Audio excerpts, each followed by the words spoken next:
¿no? Sí, lo que veo es un enorme contraste, ¿no? Me parece que hay un cierto grupo de optimistas mucho más cercanos al gobierno que dicen, miren, la verdad que nos entregaron una herencia terrible, después no solamente la de Alberto Fernández, sino de la casta política de los últimos años, y pudimos dominar la macro en cuanto al riesgo país, en cuanto a la estabilidad del dólar, en cuanto a las cuestiones centrales de la economía y sobre todo con el indicador máximo en nuestro país, que es la inflación descendente. Con eso se gana, me parece, el gobierno, digamos, el crédito de cierta aprobación y por sobre todas las cosas, esperanza de futuro. Perdón, pero eso no lo podemos negar, eso es real. Es real, por supuesto, y esa es la versión optimista. También hay una versión mucho más negativa que dice, miren, este plan con este semejante ajuste es insostenible, en realidad es por el viento de cola del primer año, porque la oposición no pudo ordenarse, entonces confrontar, no tuvo liderazgo, tuvo fragmentada. Viene un año electoral que se le va a complicar al gobierno, más allá de que va a tener triunfos, pero después gobernar va a ser mucho más difícil. Por lo tanto, los éxitos económicos que teóricamente vinieron con la baja de inflación se les va a complicar muchísimo más. Por lo tanto, en realidad vamos a vivir un proceso de más de lo mismo, no entendiendo esta versión negativa del asunto que las cosas pueden salirle bien a este gobierno porque siempre tenemos la versión de la historia de, bueno, no, este gobierno llegó con una receta totalmente distinta, es única en la historia de la humanidad liberal libertaria que con el déficit cero y con el equilibrio fiscal va a lograr la confianza que se requiere para que en determinado momento lleguen inversiones, eso estabilice toda la macro y derrame en la micro, retirando al Estado de las tonterías con las que gestionaba, aunque uno podría decir, bueno, pero todas eran tonterías, no, bueno, entra en las discusiones más políticas, ¿no? Pero me parece que hay una versión optimista y una versión mucho más negativa que apunta mucho más a la insostenibilidad del plan económico de largo plazo. A ver, te cambio un poquito la palabra. ¿Versión o realidad? ¿Versión optimista, versión pesimista o realidad optimista y realidad pesimista? Depende dónde te pares y qué hornalla toques. Psicólogo y analista político. La verdad está perdida, me parece que son interpretaciones y que lo que estamos viendo es cierto grupo que tiende a mirar una faceta y confiar en adelante y otro grupo que dice, la verdad es que no estoy conforme porque el ajuste lo estoy pagando y me duele en el bolsillo. Y ahí vos tenés, ¿cómo está la imagen del presidente? Que vos decís, bueno, 55, 45 a favor. Entonces tenés ya nos vamos a meter en eso porque... O 50-50. También es para analizar. Pero claro, pero eso yo creo que está apalancado en distintas cuestiones. Una es que hay cierto cumplimiento de las promesas, sobre todo las centrales, en donde, bueno, me voy a ocupar de las cosas importantes, de la economía, de la inflación y del orden en las calles. Y hay otra letra chica, para algunos no es tan chica esa letra, que no fue cumplido, porque el ajuste, más allá del castigo hacia la clase dirigente, no lo pagó solamente la política y el achicamiento del Estado, lo pagó también la gente docente, médico, bombero, policía, la clase media, los jubilados y los universitarios.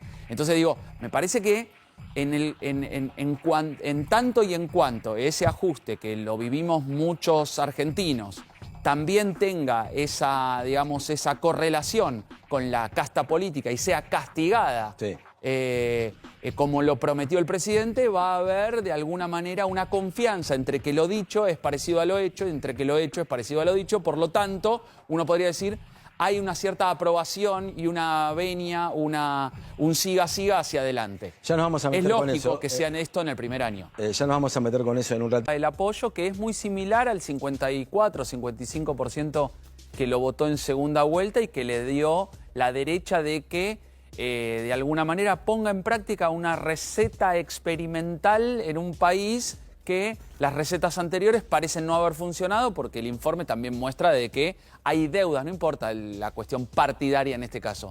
Hay deudas de la democracia en donde quizá uno podría decir la gente se cansó de que sobre todo le prometan.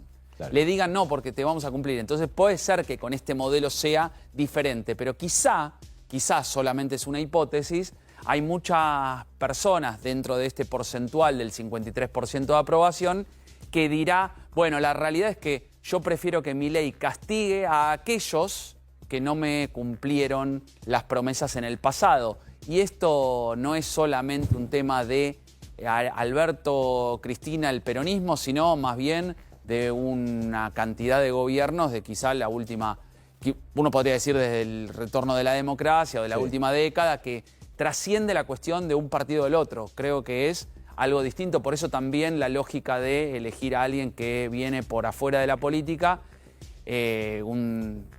con una receta disruptiva, provocadora, distinta. Ahora, vamos a porcionarlo como está ahí, ¿no? A esto. Porque tenés el 36% de imagen muy positiva, ¿ok? Es un montón. Después negativa, el 43%. Sí, son números que para un año, para alguien que llegó con debilidad al poder en cuanto a lo legislativo, en cuanto a lo político, con gobernadores e intendentes, uno podría decir, la realidad es que ha podido consolidar unos números optimistas, positivos para un primer año, para cerrar un balance del primer año, sobre todo tomando el punto de partida. Y lo atribuiría a agregar dos cuestiones que me parece que son centrales en el modo Milei, ¿no? El primero es el estilo de conducción. Sí. De marcar cierta autoridad. Uno podrá estar de acuerdo o no de acuerdo con el rumbo del país, pero se encontró a un Milei que no fue timorato, quizá como su antecesor, que tenía que pedir más permiso que perdón en cuanto a Cristina, Massa, la Cámpora, su interna peronista, y a partir de ahí poder gestionar el país, que se le complicó mucho, sobre todo después de la pandemia. Entonces hubo autoridad, hubo conducción en Milei, y por el otro lado te digo una palabra clave que me parece que en el caso de Milei, en el círculo más íntimo, lo tienen bastante claro en un diagnóstico estratégico, te diría de marketing político quizás, pero es de conexión, ¿no? Esta lógica de mostrarse genuinos como si eso representase la honestidad, que en esta intención de ser políticamente distinto, disruptivo, provocador, los insultos se inscriben en eso, los posteos provocadores en redes sociales, el modo en que se dirige al periodismo, incluso momentos con dudas, pero se lo ve genuino, de alguna manera uno diría conectado. No necesariamente cerca físicamente, sino conectado. Conectado otra vez, a partir de un contraste con sus antecesores, en donde uno podría decir estaban conectados con su interna, estaban conectados con defender el librito político, la gestión ineficiente que muchos ciudadanos veían, tratar de contar o generar un relato, y no importa lo partidario. Entonces digo, me parece que hay conducción y conexión. De hecho, después vamos a mostrar unas placas. Eso es claramente una estrategia. Eso es estratégico. Sí, es estratégico de personalización. Ahí tenés, porque mirá. El gobierno es Milei. Milei es el representante máximo, el exponente de su gobierno, pero el gobierno es Milei. Sin Milei no hubiese este rumbo, no hubiese esta marcación de agenda. Sin él o sin él y su hermana. ¿Es él o es ella? No. En principio diría los Milei. Este es el gobierno de los Milei. Sin los Milei no tendría este gobierno. Uno podría pensar, pero ¿sabes qué? Eso siempre tiene impronta presidencial. Luego uno diría, sin Alberto, ¿hubiese sido el mismo gobierno? Probablemente tampoco. Sin Cristina. Bueno, la impronta de la figura presidencial es relevante. Ahora, me da la sensación de que en este caso es mucho más predominante, porque se votó a Milei.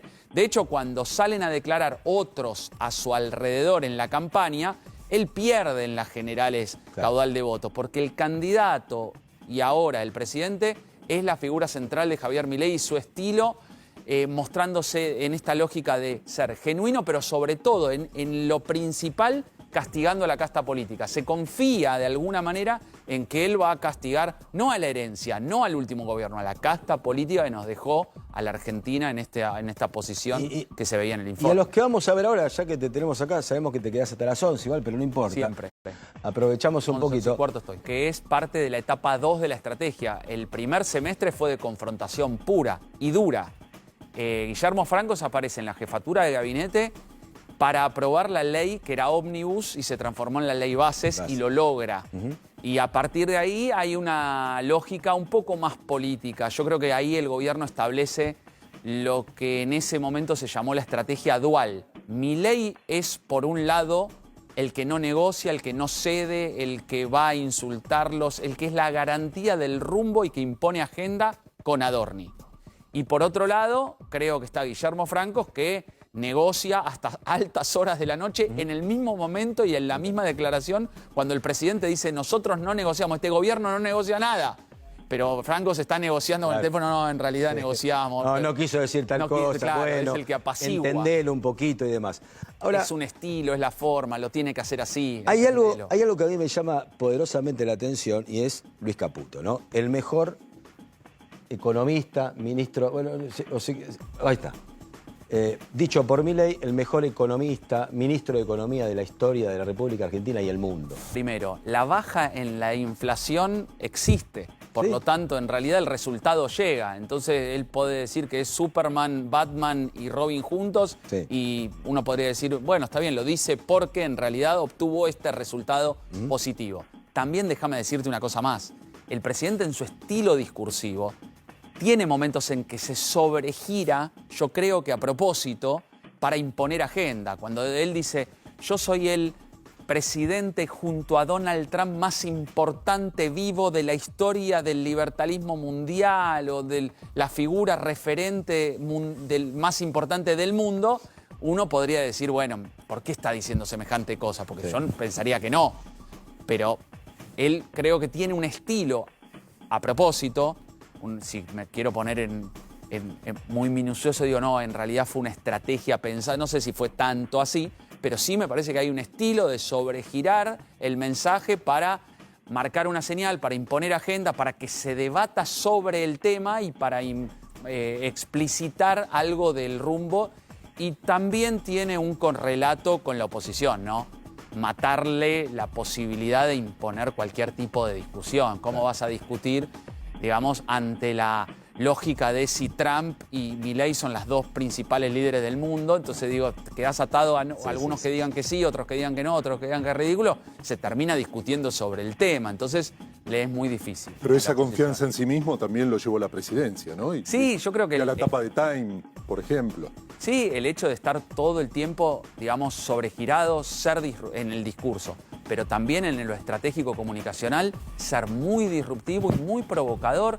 Y eso en general en los presidentes, salvo en los outsiders, uno podría decir no es tan así, no tienen esa vertiente. Trump es un ejemplo. Ahora, si vos vas a, no sé, a Davos y le explicás al mundo que están todos equivocados, vas a hacer noticia. Mejor que te vaya bien en tu país, claro, para que después pueda ser un líder, un estadista mundial, quizá lo sea y nosotros todavía falte tiempo.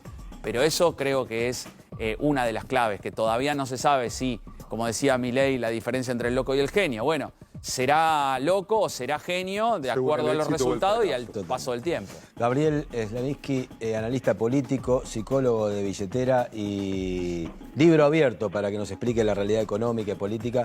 Gracias por estar acá. Por favor, un placer. Salud. Nos reencontramos el año que viene, ¿sí? 100%. Es ahora, en un ratito nada. En un ratito nos vemos. Gracias.